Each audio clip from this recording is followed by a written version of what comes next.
नमस्कार दोस्तों। आज एक बहुत ही स्पेशल वीडियो मैं आप सबके लिए बना रहा हूँ।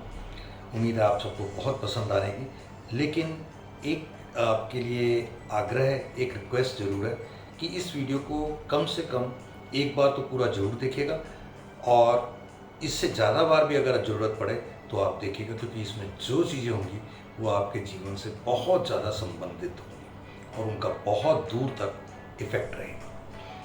आज हम बात करेंगे लाइफ साइकिल की। लाइफ साइकिल क्या है? जीवन का चक्र। हम देखते हैं 0 से लेकर 25 साल तक का एक बच्चा जो होता है वो पढ़ाई कर रहा है, डिपेंडेंट है माँ बाप की कमाई के ऊपर। बहुत कम होते हैं जो उससे पहले सेटल हो जाते हैं, लेकिन आमतौर पर 20-25 का एज आ ही जाता है। 25 से लेकर 60 तक का हमारा एक गोल्डन पीरियड है। उस गोल्डन पीरियड में हम अर्न करते हैं, सेव करते हैं, प्रोटेक्ट करते हैं और ट्रांसफ़र करते हैं नेक्स्ट जनरेशन को। ये 4 मुख्य काम होते हैं जिसमें बचत की जाती है, जिसमें बचत को में से कुछ पैसा बचाया जाता है, मतलब कमाया जाता है, बचाया जाता है, प्रोटेक्ट किया जाता है, मतलब उसकी ऊपर कोई ना कोई एक प्रोटेक्शन की शील्ड, इंश्योरेंस वगैरह लिया जाता है, और लास्टली अपने बच्चों को ट्रांसफ़र करके, अपनी नेक्स्ट जनरेशन को ट्रांसफ़र करके जाया जाता है। हाँ, 60 या 60 के बाद का एक थर्ड लाइफ साइकिल का फेस आता है जिसे ब्लैक फेस कहा जाता है, जिसमें केवल और केवल आपके कमाए हुए पिछले धन से आप आगे की जो जीवन यात्रा है उसको टेक केयर करते हैं। ये बहुत ही इम्पॉर्टेंट है कि इस समय जब पूरे 60 साल की उम्र तक आप देते रहे देते रहे देते रहे, आपका हाथ ऐसे था, अब ऐसे ना हो जाए बच्चों के आगे या किसी के आगे। सेकंड, एक इम्पॉर्टेंट चीज़ जो इस चीज़ में लोगों ने गलती की, उनकी थोड़े से एग्जांपल ले लूँ। एक बंगला था बहुत बड़ा, बहुत शानदार, समुद्र के किनारे पर बॉम्बे में, और वो बंगला एक ज़माने के बहुत बड़े सुपरस्टार भारत भूषण जी ने खरीदा, और उसका नाम उन्होंने शायद कुछ रखा।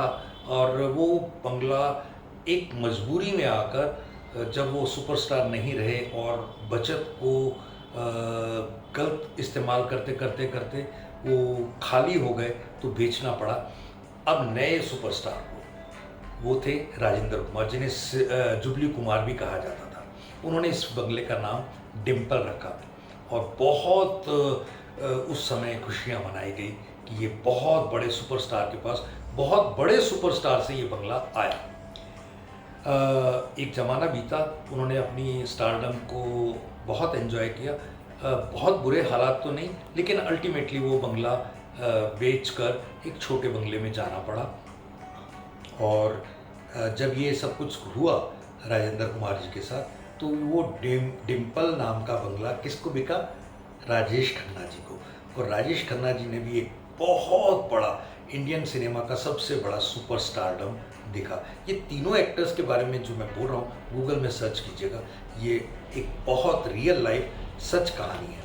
और उस बंगले से जो उसका नाम आशीर्वाद रखा गया था, वो बाद में मतलब जब उनका, राजेश खन्ना जी का आखिरी दौर था, बहुत मुश्किल दौर था, एडवर्टीज़मेंट करके गुजारे करने पड़े, क्योंकि जो कमाया था वो इनकम टैक्स वालों ने बैंक्स में सील कर दिया था, जो बाद में वापस नहीं मिला। और इस पूरी प्रक्रिया में MWP, एक मैरिड वुमेन प्रोटेक्शन एक्ट होता है, उसकी बहुत बड़ी एक रेखा है जिसे हमें समझना चाहिए, जो हम में से ज़्यादातर को नहीं पता, और एडवाइज़र भी उसके बारे में अपने क्लाइंट्स को बहुत ज़रा नहीं बताते।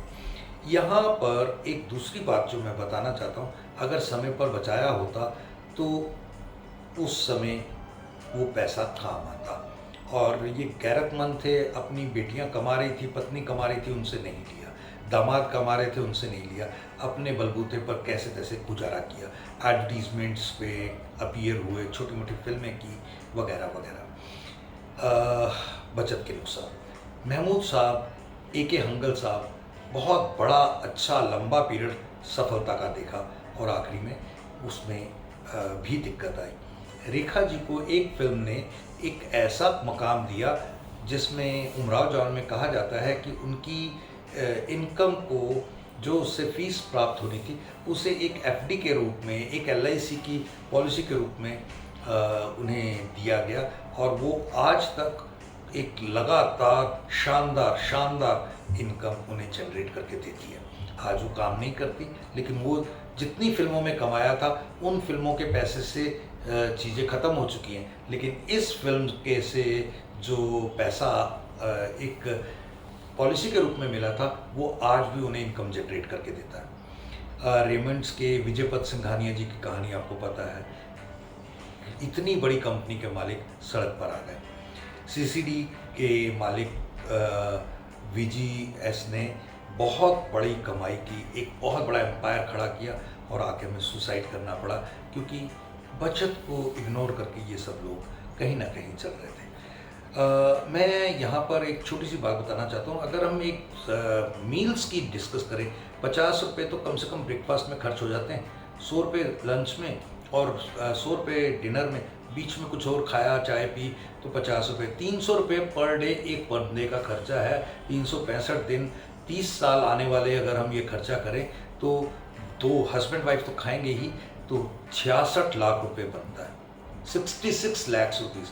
और अगर इस अमाउंट को उस समय 30 साल बाद की कैलकुलेशन करें तो कुछ 2-2.25 करोड़ रुपए है इंतजाम सिर्फ खाने का। अगली बात, अगर हम कुछ 2 नियमों को पालन करें, जैसे 12 मंथ कमाए, 10 मंथ का कमाई को खर्चा करें और 2 मंथ की कमाई को अपने ऊपर लगाएं, यानी सेविंग करें, तो वो फ्यूचर के लिए हमारे को 100% सेव कर देती है। जैसे एक बहुत इम्पॉर्टेंट बात है, हम मान लीजिए आपका पर मंथ 1 लाख रुपए खर्चा है या 50,000 रुपये खर्चा है, तो क्या एक पर्टिकुलर डे में वो आप अपने परिवार को देते हैं?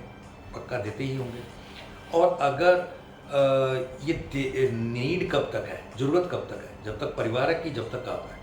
ऑफ कोर्स जब तक परिवार है। दे कब तक सकते हैं? जब तक आप हैं, जब तक परिवार है, जब तक हम हैं। तो इसका क्या कोई अल्टरनेटिव इंतज़ाम किया है? शायद नहीं किया होगा। अगर इसके लिए कोई इंतज़ाम करना चाहते तो आप ज़रूर कांटेक्ट करें। अगर बच्चों की फ़ीस या शादी या बड़े खर्चे लोन लेकर करते हैं तो उसका एक एग्जांपल समझिए। 1 करोड़ रुपये उस पर खर्चा है, तो वो 1 करोड़ रुपये के ऊपर आप लोन उठाते हैं तो 1 करोड़ का इंटरेस्ट भी देना पड़ेगा। कौन सी उम्र में? जब आप 45-50 से लेकर 65-70 तक के लगातार देते रहना पड़ेगा। या इसे आज 20,000 रुपये पर मंथ करके 20 सालों में इसको सेव कर लें, तो जिस दिन उसको 1 करोड़ रुपये चाहिए उस दिन 50 लाख रुपए आपने सेव किया, 50 लाख रुपए सरकार ने एलआईसी में उसमें डाला, 1 करोड़ रुपए आपको आज से लेकर के 45 साल की उम्र तक मिल भी जाएगा। और कहते हैं ना कि ऑटो पायलट मोड यानी ऑनलाइन पॉलिसीज़। ऑनलाइन कौन सी पॉलिसीज़ होती है? जिनमें आप फ्लाई करना चाहते हैं लेकिन पायलट नहीं है, अपने आप चलिए, तो ये थोड़ा सोचिएगा। लेकिन छोटी सी बात, हर 7 साल में महंगाई हो रही है डबल, और हर 7 साल में आपकी इनकम हो रही है, रह जाती है आधी, तो गैप बन जाता है 4 गुना का। इसको निपटने के लिए क्या क्या करना पड़ेगा आप सोच सकते हैं।